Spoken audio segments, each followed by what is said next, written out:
They Lived What They Believed by Ariel A. Torrea. I was born into a Christian home with two loving parents. They were good people who taught me many virtues, including optimism, hard work, honesty, and kindness. I grew up knowing there was a God, but had little idea who He was. I knew He wanted me to be good, but I often felt prey to my weaknesses. Whenever I reflected on where my life was going, I had to admit I wasn't really happy about the results. I wasn't sure being truly happy was even possible. Fellowshipping with the saints. Then I moved to Utah, where I felt as if I were jumping back in time.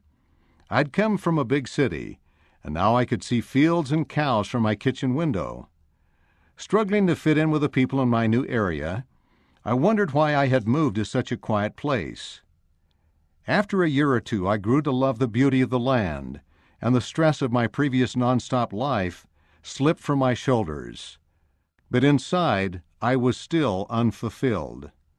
Then one of my neighbors, Daniel, began inviting me to Latter-day Saint single adult activities. I always declined, but he was persistent.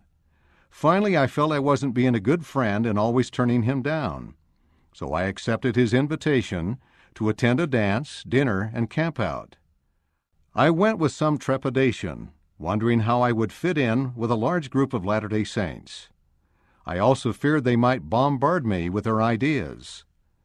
The young adults I met that night were very friendly. Not only were they fun, they were also true followers of their religion. There was no drinking, smoking, or drugs, nor was there the contention, slandering, and coarse language I had often found in other social settings. Instead, I found singles enjoying each other's company in a spirit of love and friendship. The following morning, as Daniel and I were driving home from the campout, I felt impressed to ask him about these wonderful people I had met. I asked if these people were representative of Latter-day Saints as a whole. He asked if I would like to see what other Latter-day Saints were like. I accepted. A different lifestyle.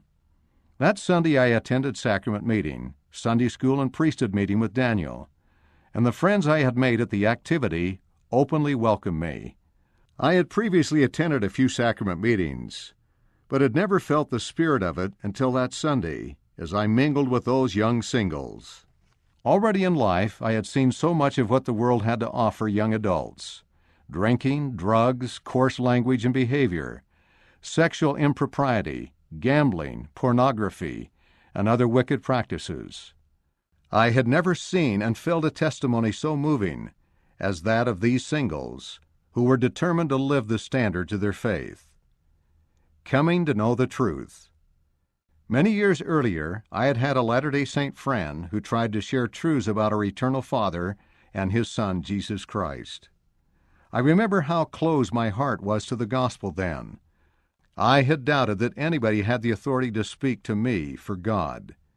Now, however, I read the Book of Mormon and prayed to know whether it was true.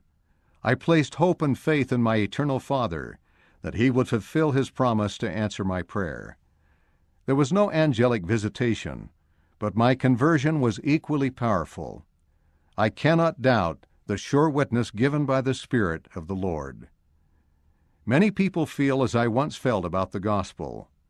I know the key to my conversion was a testimony provided not by the words of the Lord alone, but by those who had faith enough to live by those words. Their actions were a key to my conversion.